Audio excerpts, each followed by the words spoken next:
the Nick Saban quarterback situation, you've talked about a lot on your show. You've mentioned you think Jalen Milroe is the guy who goes out there first against Middle Tennessee. I'm wondering about this because I watched Jim Harbaugh do it last year, where he started Cade McNamara first on purpose so that you could see J.J. McCarthy in the second game as the starter. He did we'll start one, get this game, and won this game. And you see J.J. McCarthy second, and you're like, oh, that's it. Nick Saban's done that before with Blake Barnett and Jalen Hurts in that USC game. Who do you think starts for Alabama against Texas? I suspect it's still going to be Milroe. And I think the key is because I don't think Saban wants to go through this whole ordeal and have Milroe start throughout the spring and then and really essentially win the job. And then yank him before a big game. I think it would be easier to pull him if he's not playing well. And lately, now I say lately, Tyler Buckner has been the backup, but 2 weeks ago it was reversed with Ty Simpson. So I think he's really going to use this game. And now everything I said, I think will happen unless Milroe plays so badly against Middle Tennessee and one of the other two come in. But I think that's his tentative plan. I think it goes even deeper, Andy.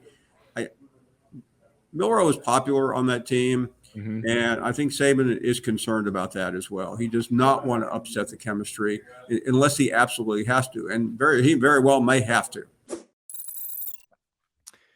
We'll be right back with more from Paul Finebaum, but first, I want to tell you about Rhoback.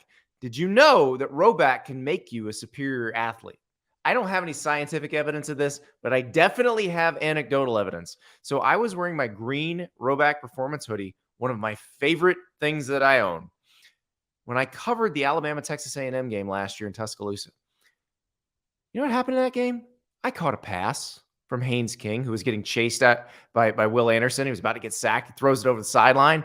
It gets tipped up. And who catches it? Me. One-handed. I played offensive line, guys. I don't know how to catch things. It had to have been the hoodie. It had to, because Rhoback makes you elite. That's really all there is to it. And they have the most comfortable polos, hoodies, quarter zips. They got shorts. They got joggers. You name it. And right now, if you go to Rhoback.com and use the promo code Andy, you get 20% off your first order. So load up polos, Q-zips, hoodies. We know those hoodies are magic. I'm telling you right now, on top of being the most comfortable thing you'll own, they make you a better athlete. They make you elite. That's all there is to it. Rhoback.com, use the promo code Andy, 20% off your first order. Start being elite now. And that's what's so weird about this, because you don't have a chemistry problem if you pick the clearly better quarterback. Right. But it seems like it's so muddled as to who might be better that then who the players like better does come into it.